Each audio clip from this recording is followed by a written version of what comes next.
Como tú lo dices y enseñas en tu palabra. Espíritu Santo, toca el corazón de cada creyente, de cada amigo, y que en esta noche tu palabra corra y sea glorificada.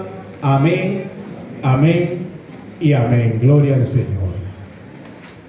Lidiando con el afán y la ansiedad. Vamos a hablar un poco acerca de esto. Y vemos entonces a través de la Escritura, amados hermanos, un pasaje muy claro que nos habla acerca de una condición en la que muchos de nosotros hemos estado anteriormente o en algún momento de nuestras vidas. Nos hemos hallado arrinconados, quizás extasiados, por decirlo de una manera, por el afán o por la ansiedad. ¿Qué creyente o qué no creyente en algún momento de su vida no ha experimentado el afán o la ansiedad en su vida? Sabemos que estos dos enemigos de la fe, anote esto por allí si está anotando, grábelo en su corazón, el afán y la ansiedad son dos enemigos aférrimos de nuestra fe. El afán y la ansiedad, cuando gobiernan el carácter y el accionar de una persona, lo lleva a hablar, lo lleva a comportarse de una manera totalmente ajena a la voluntad del Dios Todopoderoso. ¿Cuánto dan gloria a Dios? ¿Cuánto dan gloria a Dios?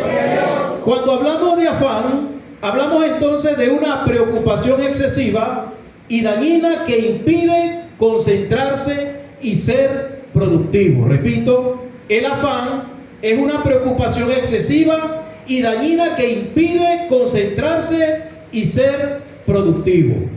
Afanarse viene del griego merinao, que significa dividir en partes. Es una señal de falta de fe, porque las personas afanadas se preocupan más por el mundo que por su relación con Dios.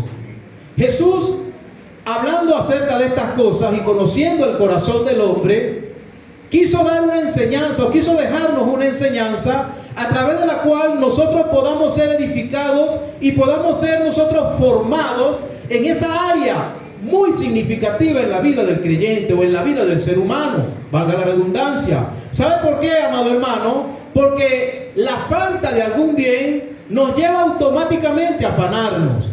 La falta de algo que nosotros anhelamos, la falta de algo que nosotros deseamos como seres humanos, como personas, nos lleva automáticamente a afanarnos, a buscar los medios posibles o imposibles para nosotros poder alcanzar aquello que tanto anhelamos. Y es allí entonces donde la fe se siente confrontada, porque la fe, amados hermanos, tiene que estar depositada en el Dios creador que nos llamó. Al contrario de todo esto, el afán nos lleva entonces a depositar nuestras fuerzas en lo que nosotros creemos que es lo correcto, en lo que nosotros creemos que debemos hacer para alcanzar aquello que tanto necesitamos o que tanto anhelamos.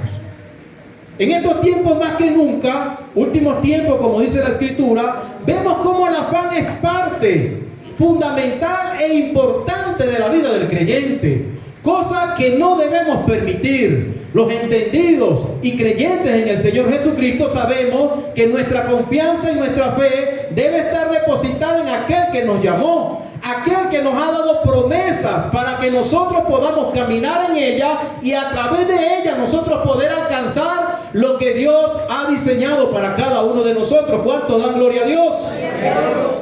¿Cuánto dan la gloria a Dios? Entonces, cuando el ser humano está afanado, entonces hay algunas características que se manifiestan en él. Cuando hablamos de la persona común, la persona que no tiene a Cristo, la persona que no camina bajo la revelación divina, vemos entonces que es aquella que intenta de una o de otra manera alcanzar aquello que desea. Vemos que esta persona se vale de cualquier medio, no importa cuál sea. Hemos visto personas que muchas veces acuden al hurto para poder alcanzar algo que desean. Esto en el desconocimiento de la verdad establecida en la palabra del Señor. ¿Cuántas personas no hay que han defraudado a su hermano, han defraudado a su madre, han defraudado a sus familiares, a sus seres más queridos, a su cónyuge, por el mero hecho de querer alcanzar algo? No le importa el cómo lo alcance, ni a quién se lleve por delante. Pero qué importante saber nosotros como creyentes, como hijos de Dios, tenemos una revelación divina establecida en la palabra del Señor, la cual nos habla y nos muestra de qué manera nosotros debemos comportarnos y debemos alcanzar aquello que necesitamos o que deseamos, depositando, por supuesto, nuestra fe, nuestra esperanza y nuestra confianza en aquel que nos llamó. ¿Cuántos dan gloria a Dios? ¿Cuántos en este lugar pueden levantar su mano y decir: en estos momentos me encuentro afanado? ¿Cuántos en este momento realmente pueden reconocer delante del Altísimo que están en una condición de afán y de ansiedad? ¿Cuántos en esta noche podemos reconocer que realmente hemos hecho las cosas totalmente contrarias a como Dios quiere que nosotros la hagamos, simplemente por el mero hecho de no poder alcanzar aquello que anhelamos en el esperar en Dios? ¿Sabe cosa difícil que es, amado hermano, esperar en Dios? Esperar en la voluntad de Dios no es fácil, amado hermano, porque el ser humano generalmente lo quiere todo rápido, lo quiere todo en un chasquido de dedos. Yo quiero esto, Señor. Y es allí entonces donde entra la inconstancia en la oración, en la fe y en lo que nosotros esperamos en nuestro Dios. Y vemos hombres y mujeres afanados que oran por algo que necesitan, pero a la vuelta de la semana, a la vuelta de los 15 días, a la vuelta del mes, su fe desmaya, su fe declina y deja de orar. Deja de clamar por aquello que necesita, por aquello por lo cual está batallando, y voltea su mirada hacia otra cosa. ¿Por qué? Porque su fe se ha debilitado. Y la falta de fe, amado hermano, déjeme decirle, nos aparta de la voluntad divina. Nos aleja de la voluntad y el propósito que Dios ha establecido para cada uno de nosotros. ¿Cuántos lo creen? ¿Cuántos pueden dar gloria a Dios? Denle un fuerte aplauso al Señor en esta hora. Aleluya. Preocupación excesiva. Hoy más que nunca, amados hermanos, llevándolo al contexto, podemos nosotros saber, amado hermano, que la situación, cuando hablamos de país, no está nada fácil, está bastante ruda, está bastante difícil.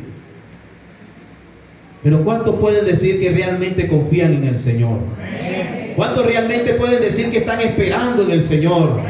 ¿Cuántos realmente pueden decir que realmente se están esforzando en hacer la voluntad del Señor?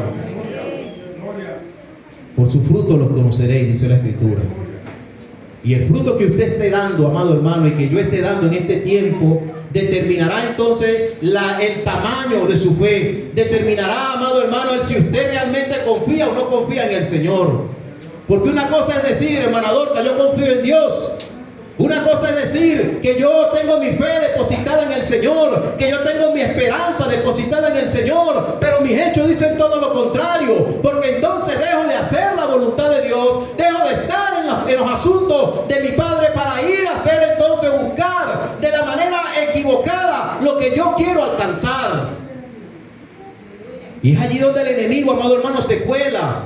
Que el Señor lo reprenda. El enemigo no duerme. El enemigo siempre se acerca al oído y susurra: haz esto, haz aquello. Mira, eso no te sirve, no te funciona, Dios no te escucha. ¿Cuántos han escuchado la voz del diablo susurrando esto? Yo lo he escuchado. Pero está en nosotros el accionar correctamente. Satanás, te reprendo en el nombre de Jesús. No es como tú dices, es como mi Dios dice. Mi esperanza está puesta, depositada en el Dios creador del cielo y de la tierra. ¡Aleluya! Él conoce de qué tenemos necesidad, amados hermanos. Él conoce de lo que estamos faltos. ¡Aleluya! Pero es necesario que usted y yo aprendamos a desarrollar nuestra esperanza y confianza en Dios. Las preocupaciones de la vida nos absorben, amados hermanos, y nos abruman. Hermano, ¿por qué no se congregó? Hermano, tengo muchos problemas. Hermana, ¿por qué no se congregó? Estaba enferma. Hermano, ¿por qué no se congregó? Es que en mi casa nadie me entiende. Y si no es en la casa de Dios, si no es en la presencia de Dios que nosotros buscamos soluciones palpables, ¿dónde la vamos a encontrar entonces? ¿Encerrados? ¿Aislados? No. En la casa de Dios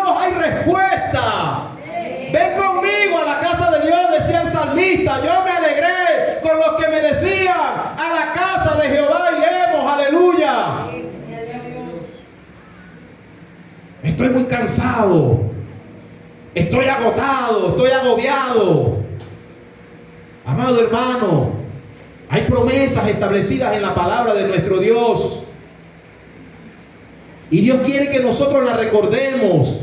Y el afán, amados hermanos, es un enemigo de nuestra fe. Recuerde esto, es un enemigo acérrimo de su fe.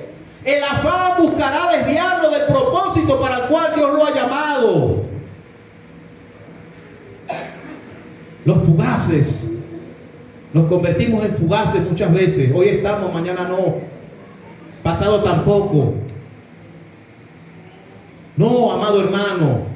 Es necesario que usted y yo estemos día a día en la presencia de Dios. Es necesario que usted y yo estemos día a día, amado hermano, haciendo y contribuyendo en la obra del Señor. Pero una persona afanada jamás entenderá esto. Una persona afanada se encerrará hacia sí mismo y comenzará a trabajar afanosamente por aquello que tanto anhela. Y al final del día termina cansado, agobiado y sin nada de aquello por lo cual estaba batallando. ¿Cuánto dan gloria a Dios? ¿Cuánto dan gloria a Dios? Aleluya, Cristo vive. Santo es el que vive y reina, aleluya. La ansiedad, sentimiento de angustia, preocupación, agitación emocional, es una consecuencia de falta de fe en Dios. La persona ansiosa pierde de vista a Dios y se enfoca completamente en lo que no tiene. Wow.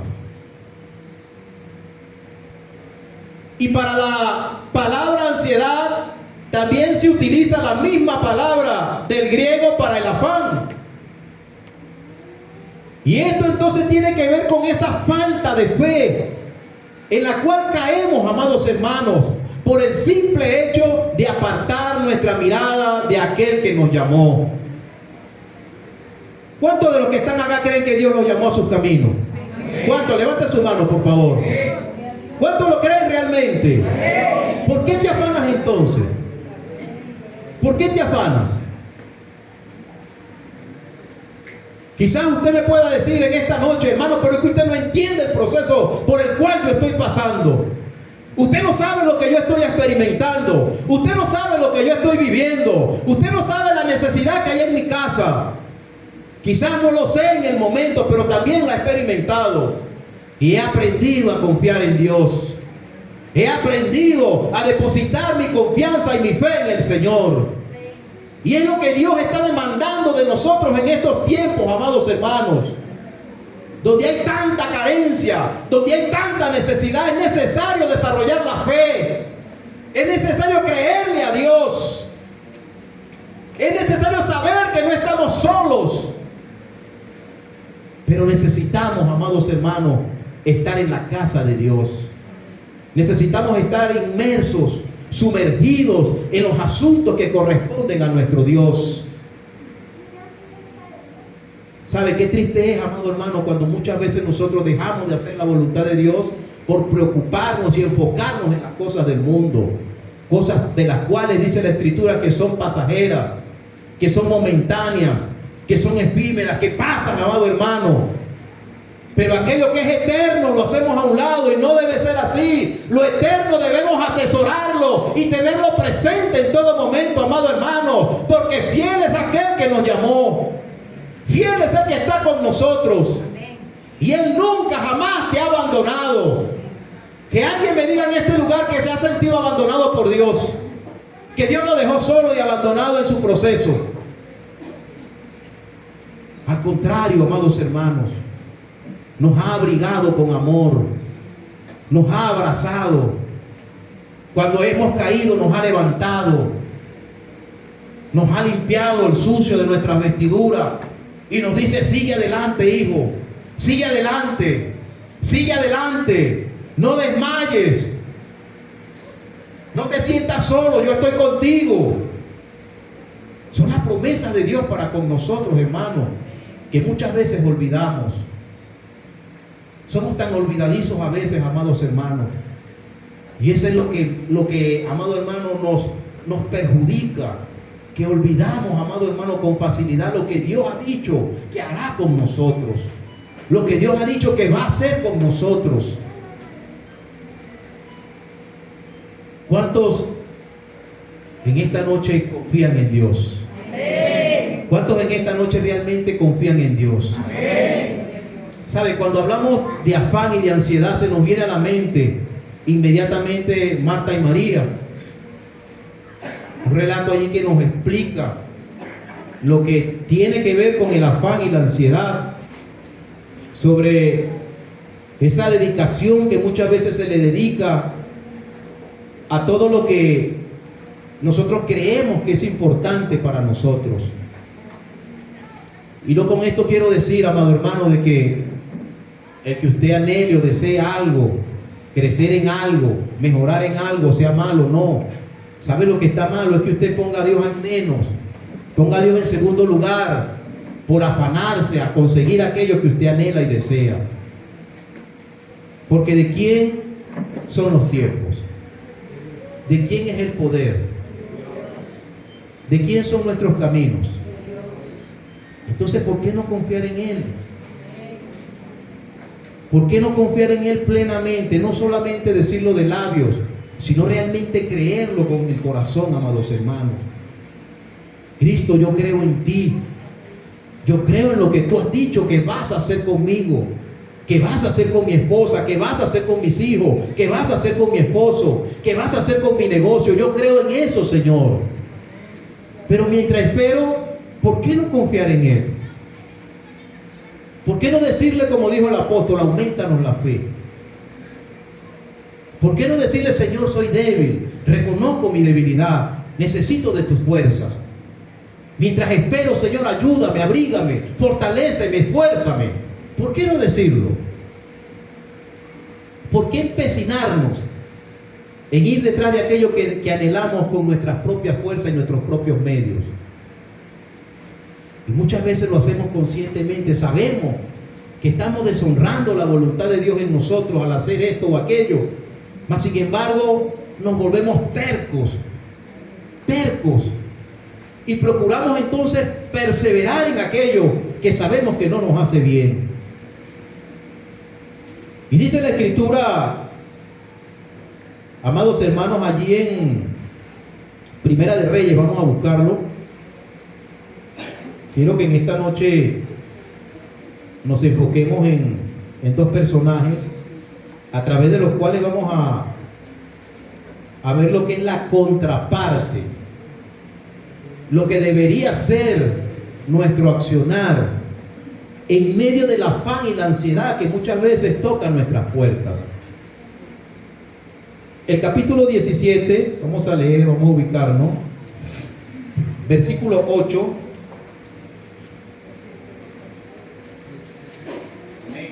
17:8 en adelante dice de la siguiente manera: vino luego a él palabra de Jehová diciendo, levántate, vete a Sarepta de Sidón y mora allí. He aquí yo he dado orden allí a una mujer viuda que te sustente. Entonces él se levantó y se fue a Sarepta, y cuando llegó a la puerta de la ciudad, he aquí una mujer viuda que estaba allí recogiendo leña. Y él la llamó y le dijo, te ruego que me traigas un poco de agua en un vaso para que beba. Y yendo ella para traérsela, él la volvió a llamar y le dijo, te ruego que me traigas también un bocado de pan en tu mano. Y ella respondió, vive Jehová tu Dios, que no tengo pan cocido, solamente un puñado de harina tengo en la tinaja y un poco de aceite en una vasija. Y ahora recogía 2 leños para entrar y prepararlo para mí y para mi hijo, para que lo comiésemos y nos dejemos morir. Elías le dijo, no tengas temor, ve, haz como has dicho, pero hazme primero a mí primero de ello una pequeña torta cocida para debajo de la ceniza y tráemela. Y después harás para ti y para tu hijo, porque Jehová Dios de Israel ha dicho así, la harina de la tinaja no escaseará, ni el aceite de la vasija disminuirá, hasta el día en que Jehová haga llover sobre la faz de la tierra. Gloria a a nuestro Dios. Aleluya. Vamos a ilustrar a través de este relato cuál debería ser nuestro accionar. Porque si bien es cierto, conocemos este pasaje tan hermoso donde el profeta venía de huir, venía de una situación difícil que le tocó experimentar cuando enfrentó a aquellos profetas, cuando edificó aquel altar, y luego de aquella grande victoria, al oír el susurro de una mujer, salió despavorido huyendo, se escondió, el ángel se le acercó, recibió la porción de Dios, recibió nueva fuerza, caminó nuevamente, se metió en la cueva, vio pasar a Dios enfrente de él, pero luego dice que recibió un mandato. Dios le da una orden y le dice: vete a Sarepta de Sidón, porque allí he ordenado. Fíjese que ya Dios tenía preparado algo para él. Pero llama la atención en este relato que no lo envió a ninguna de las viudas de Israel. La envió a una extranjera. Y una extranjera que, por cierto, tenía una situación caótica, precaria.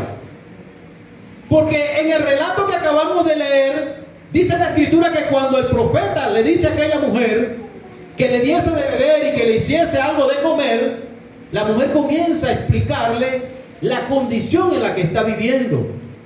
Una condición bastante difícil, al punto de que esta mujer dijo: solamente haré esto para mi hijo y para mí, y después nos dejaremos morir. O sea que la situación era bastante difícil. Mas sin embargo, vemos entonces allí dos aspectos importantes, amados, acerca de la fe, acerca del creer. Veamos el primer punto, que tiene que ver entonces con el contexto de la realidad en ese tiempo. Dios le emitió una orden a Elías y le dijo: ve y ora, habla a los cielos y ordena que no llueva por espacio de 3 años y medio. Y en el contexto de esta realidad, amados hermanos, observamos entonces que hubo una gran sequía, dice la escritura, y hubo falta de pan, falta de alimento. Una necesidad se apoderó de aquella nación y de sus alrededores por causa de la oración de un hombre.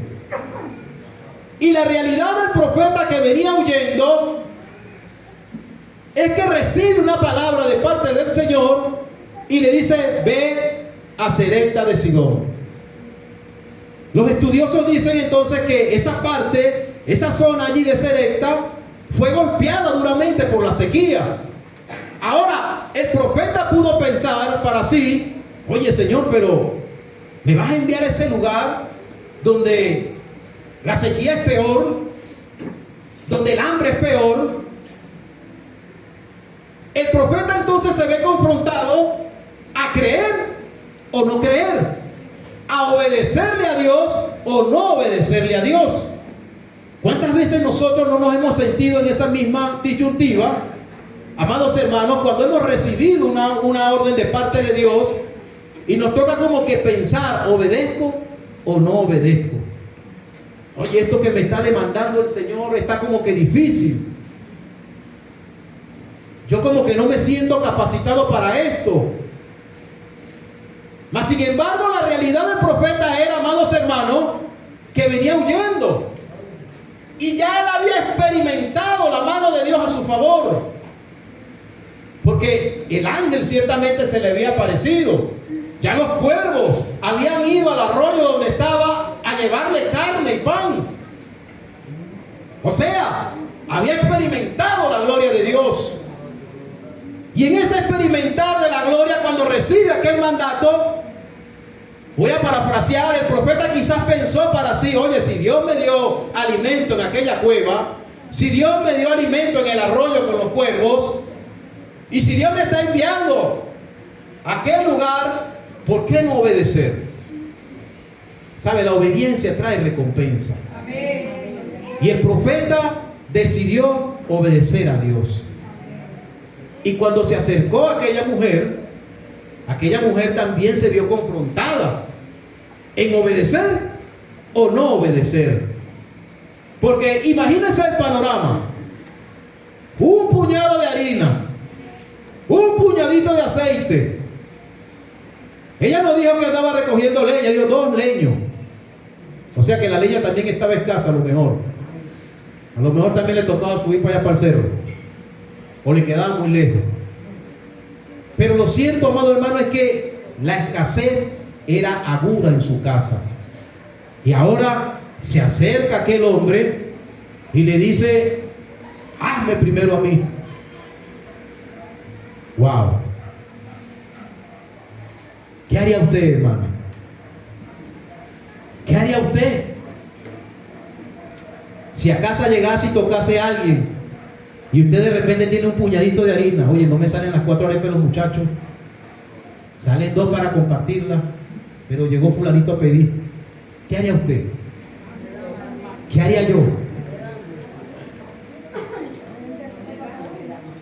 ¿Sería loco? ¿Qué haría, hermano? ¿Qué haría ante esta realidad? Cuando tenemos algo en nuestras manos que se puede convertir en una semilla. Cuando tenemos algo en nuestras manos que se puede convertir en una semilla al servicio de la obra de Dios. ¿Traerá recompensa? ¿No traerá recompensa? Ser obedientes incluso cuando no tenga sentido, amados hermanos, trae recompensa. Para Elías no tenía sentido el que Dios la enviara de una viuda y de paso extranjera. Para aquella viuda no tenía sentido el que el profeta le dijese que le hiciese a él primero de lo poquito que tenía. Pero ella tenía 2 opciones: o creía la palabra del profeta que le decía de parte de Dios que si le hacía a él el aceite y la harina no iba a escasear, o le decía al profeta: no, señor, vaya usted a otro lado a buscar a ver quién le da. Aleluya. Porque yo considero que había personas realmente pudientes que podían sustentar al profeta, porque para Dios no es nada imposible hacer esto. Incluso de una manera sobrenatural ya lo había hecho anteriormente. Ahora, ¿qué quería probar Dios allí? ¿Qué quería Dios mostrarnos a nosotros al día de hoy, luego de hace tanto tiempo de estos acontecimientos? A veces, amados hermanos, lo que Dios nos pide que hagamos no tiene sentido, humanamente hablando. No tiene una razón de ser para nosotros. Oye, pero ¿y esto que me estás pidiendo, Dios? Pero ¿está en nosotros obedecer o no obedecer? La viuda obedeció.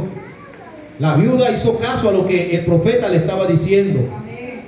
Y aunque aquello no tenía para ella un sentido real, ella tomó la mejor decisión.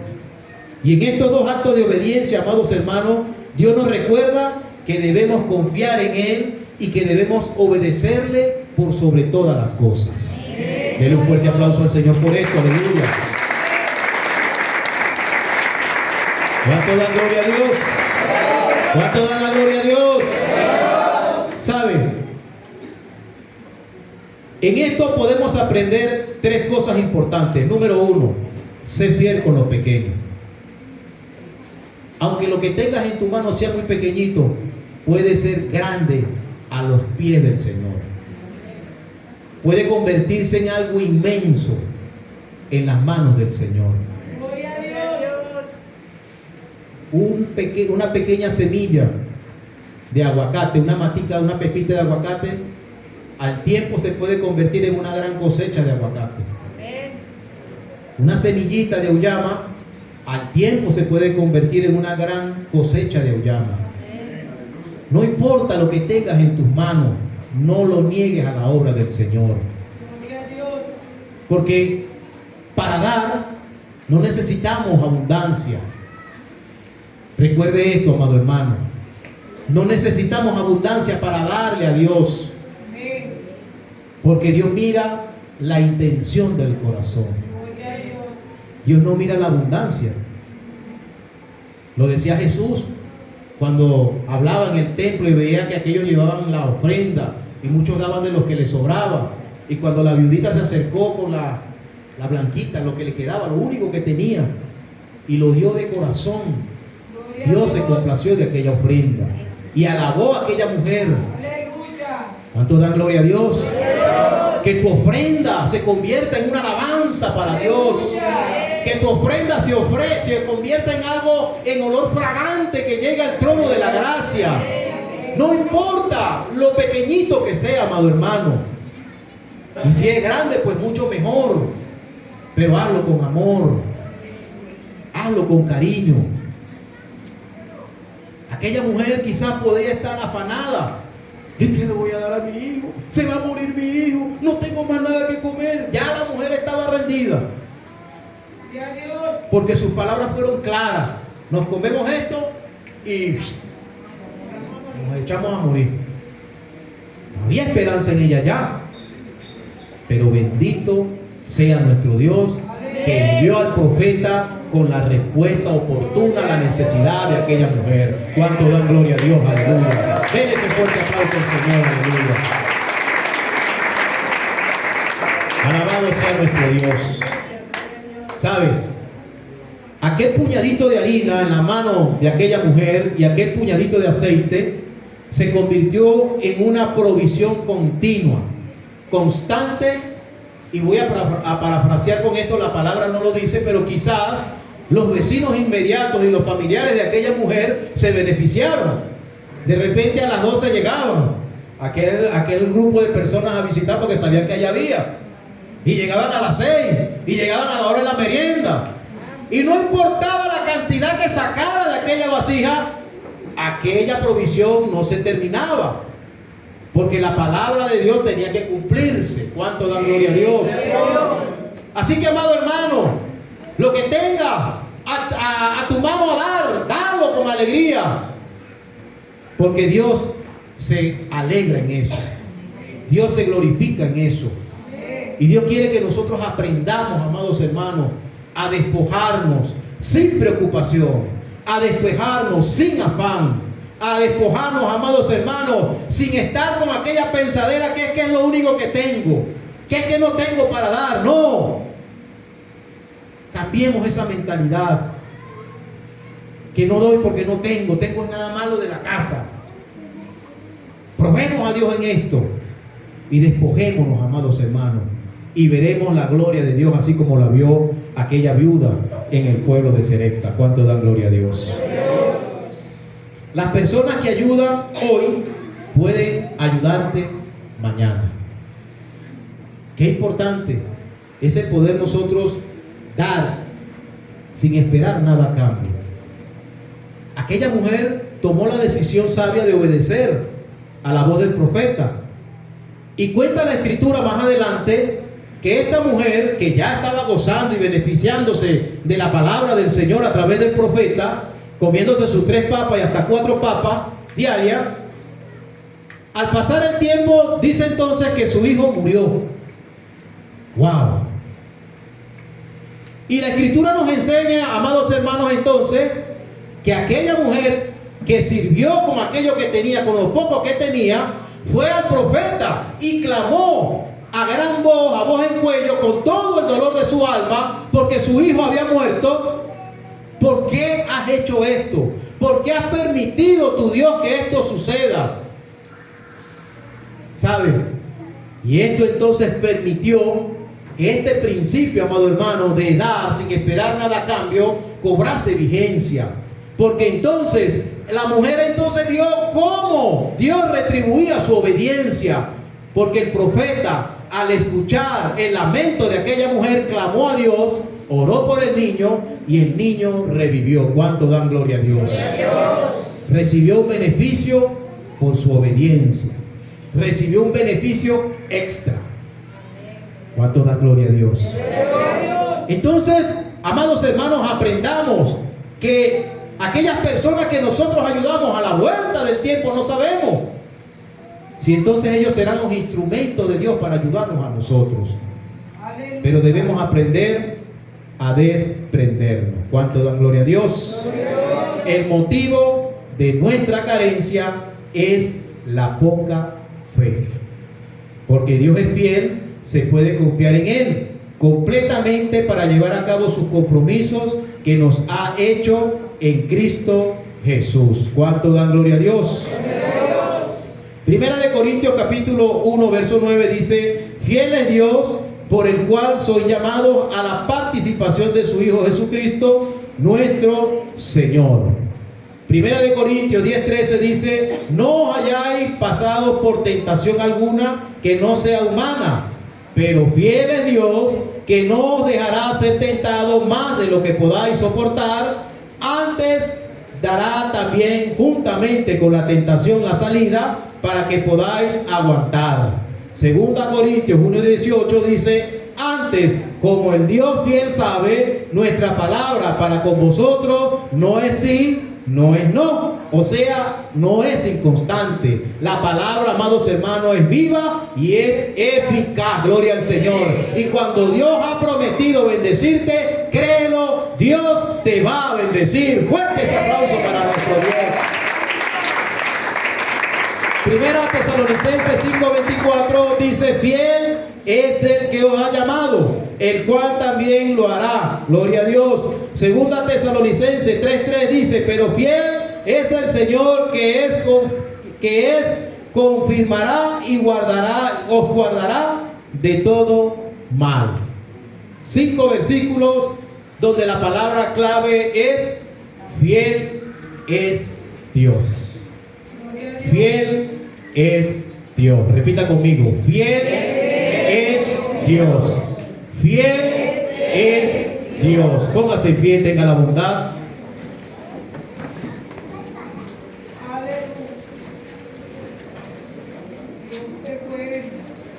Si usted siente, amado hermano, en su corazón, cierre sus ojos por un momento.